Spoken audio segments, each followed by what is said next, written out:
Okay बेटा, हम लोग पहुंचे अकाउंट्स में। ये टीएस गरेवाल के हिसाब से चैप्टर नंबर 6 है, accounting procedures and rules of debit credit.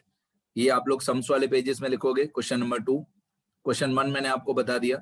अब क्वेश्चन 2 में लिखा हुआ है क्लासीफाई। क्वेश्चन 2 में लिखा हुआ है classify the following into assets, liabilities, capital, expenses and revenue. अगर इस टाइप से क्लासीफाई करना है तो ये मॉडर्न अप्रोच हुआ। मॉडर्न अप्रोच में 5 टाइप ऑफ अकाउंट्स होते हैं, asset, liability, capital, expense, revenue. और ट्रेडिशनल अप्रोच में 3 टाइप के अकाउंट्स होते हैं।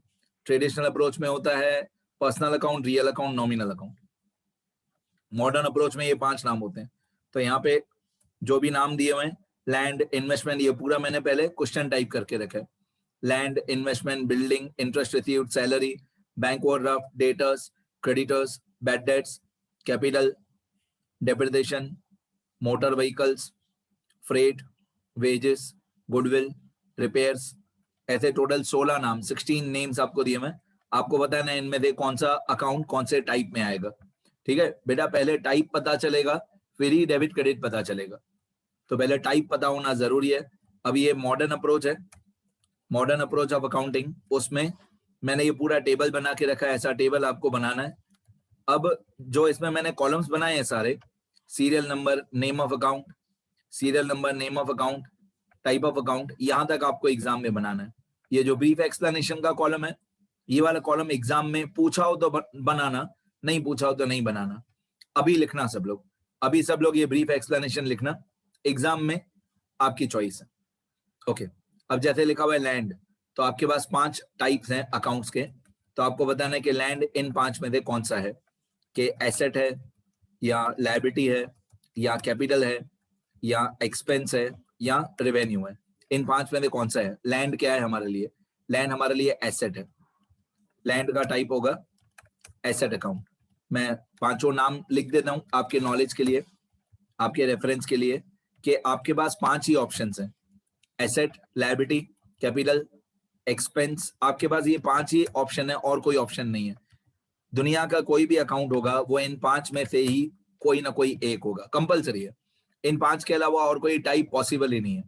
तो लैंड कौन सा टाइप है, तो लैंड जो है वो हमारा एसेट है, एसेट अकाउंट। लैंड का टाइप है एसेट अकाउंट। इट इज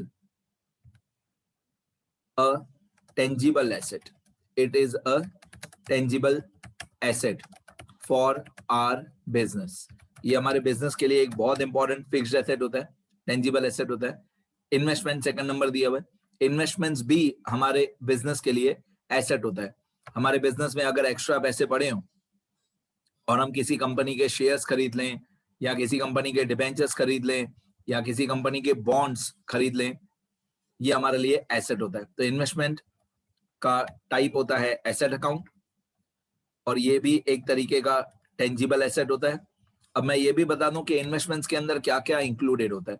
ये ब्रीफ एक्सप्लेनेशन क्या होगा, आपको जिंदगी भर ज्यादा डिटेल में पता चलते रहेगा।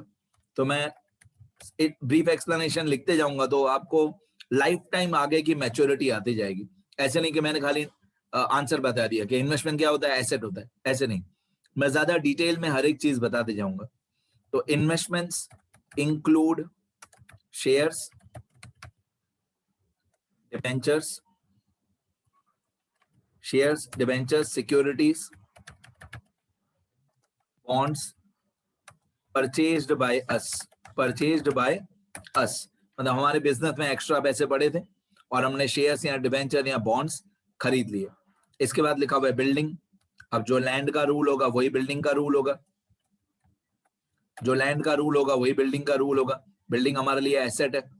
इसके बाद लिखा हुआ है इंटरेस्ट रिसीव्ड। इंटरेस्ट रिसीव्ड, देखो मैंने बहुत बार आपको बताया है, रिसीव्ड अलग बात होती है, रिसीवेबल अलग बात होती है। बहुत बार मैं रोज ये बोलते रहता हूँ। तो इंटरेस्ट रिसीव्ड है तो उसका टाइप अलग होगा, इंटरेस्ट रिसीवेबल है तो उसका टाइप अलग होगा। इंटरेस्ट रिसीव्ड है तो ये हमारी इनकम हुई। इनकम को ये लोग क्या बोलते हैं, रेवेन्यू। रेवेन्यू अकाउंट या इनकम अकाउंट, मैं बीच में लाइंस इंसर्ट कर रहा हूँ, रेवेन्यू अकाउंट और इनकम अकाउंट। तो इंटरेस्ट रिसीव्ड, पैसे हमको मिले। अब मैं इसके और एग्जांपल्स बताऊं कि जिसमें भी रिसीव्ड लिखा हुआ, मेनली 4 इनकम्स, वैसे तो बहुत सारी इनकम्स होती है बट मेनली 4 इनकम्स होती है हमारे बिजनेस की। रेंट रिसीव्ड, कमीशन रिसीव्ड, वैसे बहुत सारी इनकम्स होती है बट ये मेन नाम बता रहा हूँ। Rent received, commission received, brokerage received, interest received are incomes for our business. ये हमारे बिजनेस के लिए इनकम्स होती है। क्या रेंट रिसीव्ड, एक मिनट, ठीक है। तो rent received, commission received, brokerage received, interest received, ये सब हमारे बिजनेस के लिए इनकम्स होती है, ठीक है। और मैं रूल्स ऐड करते जाऊं इसके अंदर, इसी क्वेश्चन के अंदर। जैसे यहाँ पे लिखा हुआ था इंटरेस्ट रिसीव्ड, तो मैं खुद का एक नाम लिख देता हूँ, इंटरेस्ट रिसीवेबल। अगर इंटरेस्ट रिसीवेबल हो, ये क्वेश्चन में नहीं दिया हुआ है, मैं मेरी तरफ से बता रहा हूँ, अगर इंटरेस्ट रिसीवेबल दिया हुआ हो तो हमारा एसेट है, क्योंकि हमको पैसे मिलना बाकी है, तो ये हमारा एसेट होगा क्योंकि मिलना बाकी है हमको। Interest receivable is asset because the amount of interest is yet to be received। अभी तक पैसा मिला नहीं है, अभी पैसे मिलना बाकी है। तो ये मैंने मेरी तरफ से बता दिया। आगे सैलरी, सैलरी हमारे बिजनेस के लिए क्या है? एक्सपेंस। ऑब्वियसली सैलरी हमेशा हम लोग पे करेंगे, मैंने लास्ट टाइम भी बताया था।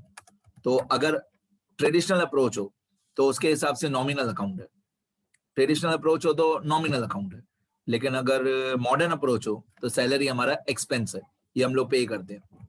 तो it is paid by us to employees, salary हम अपने एम्प्लॉइज को पे करते हैं या वर्कर्स को पे करते हैं।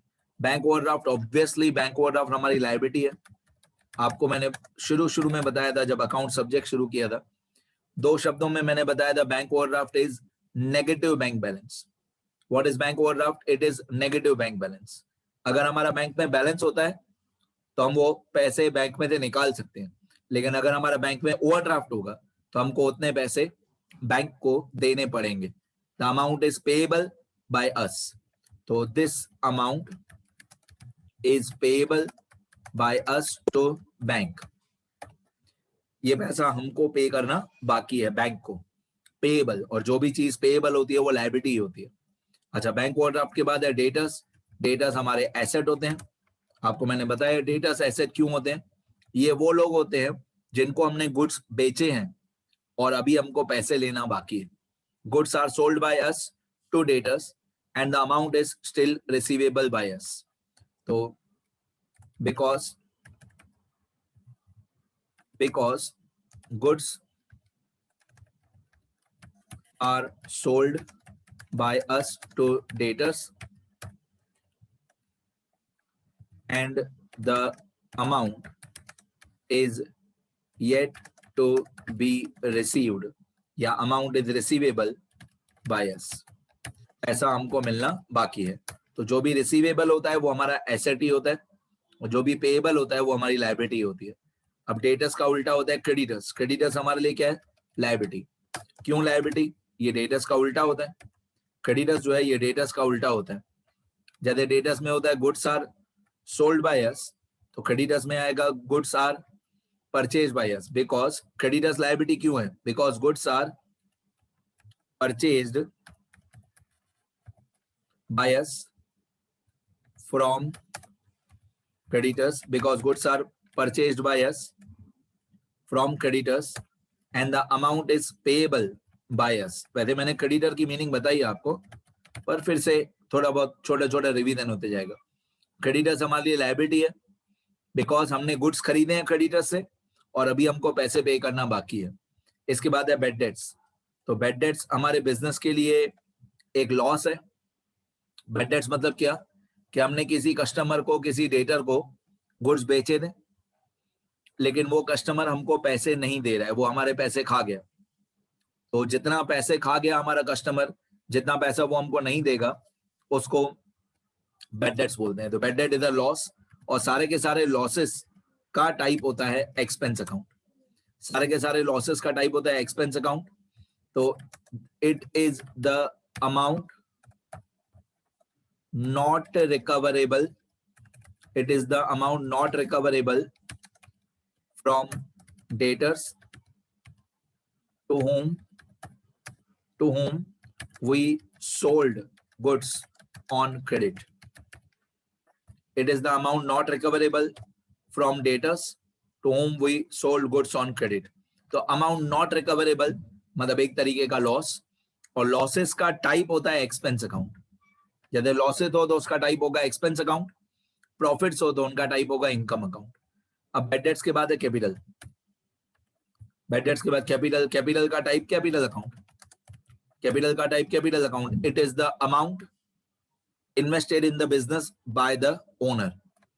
तो it is capital, it is the amount invested by the owner, ये तो हमने पहले दिन पे किया था, इनटू द बिजनेस। ओनर कभी भी पैसे लेके आ सकता है और किसी भी फॉर्म में लेके आ सकता है। तो कैपिटल का टाइप कैपिटल अकाउंट। डेप्रिसिएशन ये हमारा एक्सपेंस होता है, डेप्रिसिएशन हमारा एक्सपेंस होता है क्योंकि जब भी हमारे किसी भी एसेट की वैल्यू कम हो जाएगी, मैंने एक होंडा एक्टिवा का एग्जांपल दिया था, जब भी हमारे किसी भी एसेट का वैल्यू, एसेट की वैल्यू कम हो जाएगी, तो जितनी वैल्यू कम हो गई वो हमारा डेप्रिसिएशन होता है। तो ये हमारा एक तरीके का एक्सपेंस या लॉस होता है, लॉस नहीं बोलते हैं, एक्सपेंस बोलते हैं। तो it is the decrease, it is the decrease in the value of asset. जब भी हमारे एसेट की वैल्यू कम हो जाएगी तो हमारा एक तरीके से एक्सपेंस या लॉस होगा। तो डेप्रिसिएशन मतलब जितनी वैल्यू कम हो गई, जितनी हमारी एसेट्स की वैल्यू कम हो गई उसको डेप्रिसिएशन बोलते हैं। डेप्रिसिएशन का उल्टा होता है एप्रिसिएशन, यहाँ पे लिखा हुआ नहीं है, मैं मेरी तरफ से बता देता हूँ। डेप्रिसिएशन का उल्टा होता है एप्रिसिएशन। अब एप्रिसिएशन का टाइप होगा रेवेन्यू अकाउंट, डेप्रिसिएशन का टाइप होगा रेवेन्यू अकाउंट या इनकम अकाउंट। डेप्रिसिएशन का टाइप होगा रेवेन्यू अकाउंट या इनकम अकाउंट।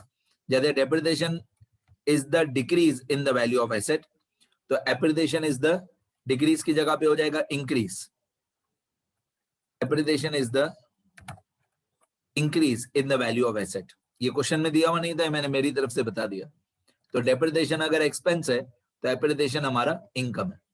आगे इसके बाद लिखा हुआ है मोटर व्हीकल। मोटर व्हीकल मतलब वही asset, tangible asset, motor car या मोटर व्हीकल या जो भी हमारे बिजनेस के व्हीकल्स होते हैं। तो it is a tangible asset of our business, ये हमारे बिजनेस का एक टेंजिबल एसेट है। आगे फ्रेट, फ्रेट मतलब रेलवे का किराया। अगर हमारे गुड्स रेलवे में आते हैं तो रेलवे का जो ट्रांसपोर्टेशन चार्जेस होता है उसको फ्रेट बोलते हैं। इसका पूरा नाम होता है रेलवे फ्रेट, इसका पूरा नाम होता है रेलवे फ्रेट, और ये हमारा एक्सपेंस होता है। तो इसका टाइप होता है एक्सपेंस अकाउंट, इसका टाइप होता है एक्सपेंस अकाउंट।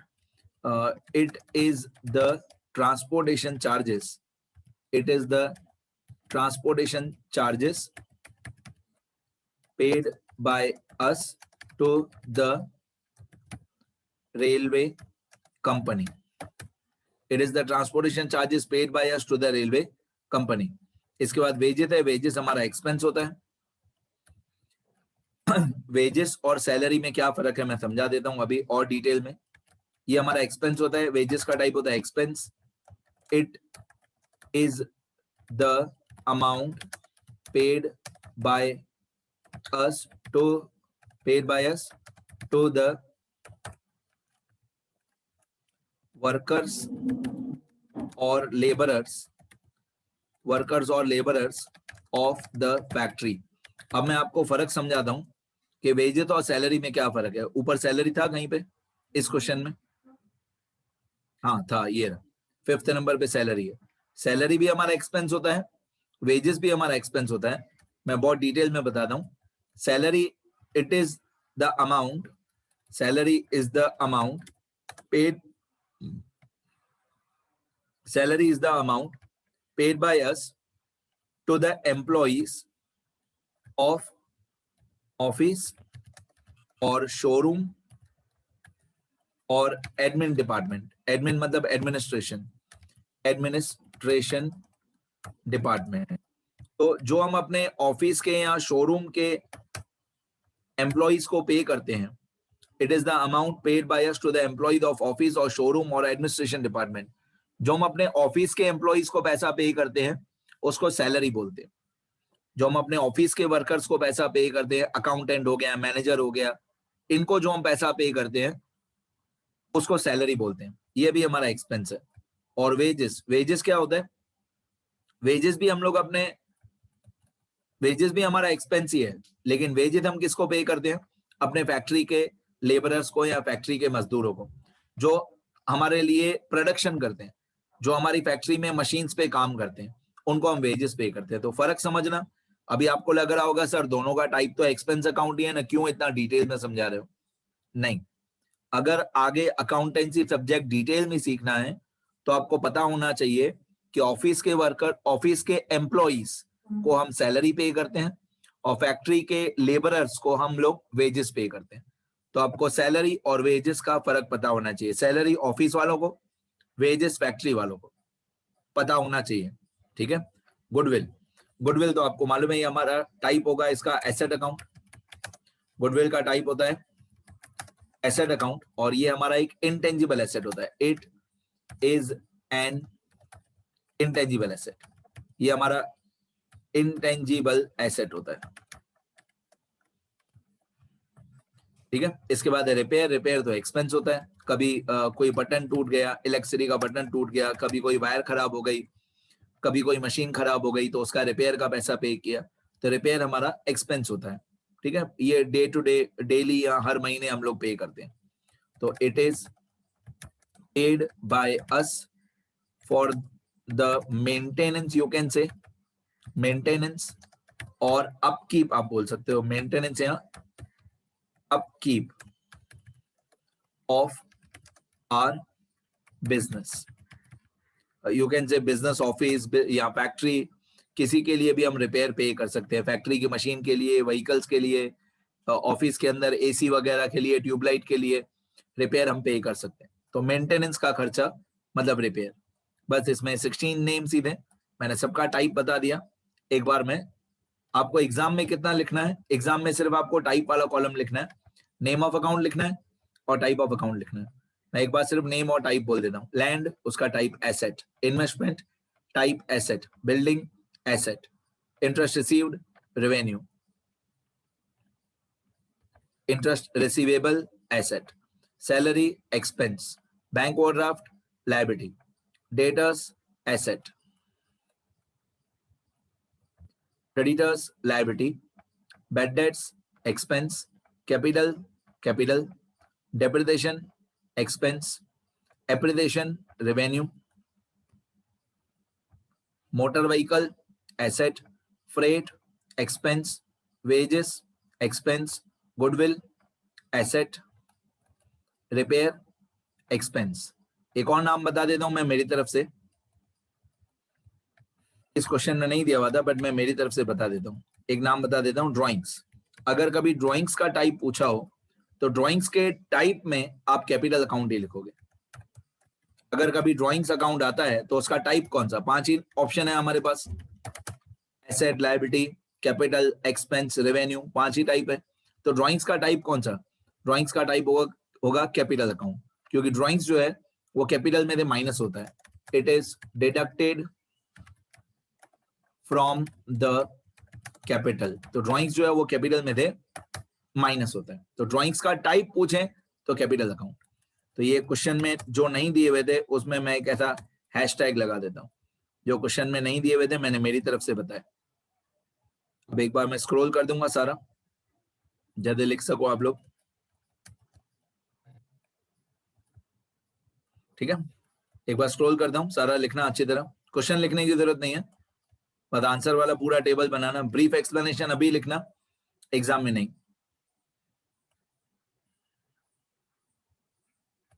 ये क्वेश्चन है, ये लिखने की जरूरत नहीं है, ये मेन आंसर है, ये आपको लिखना है।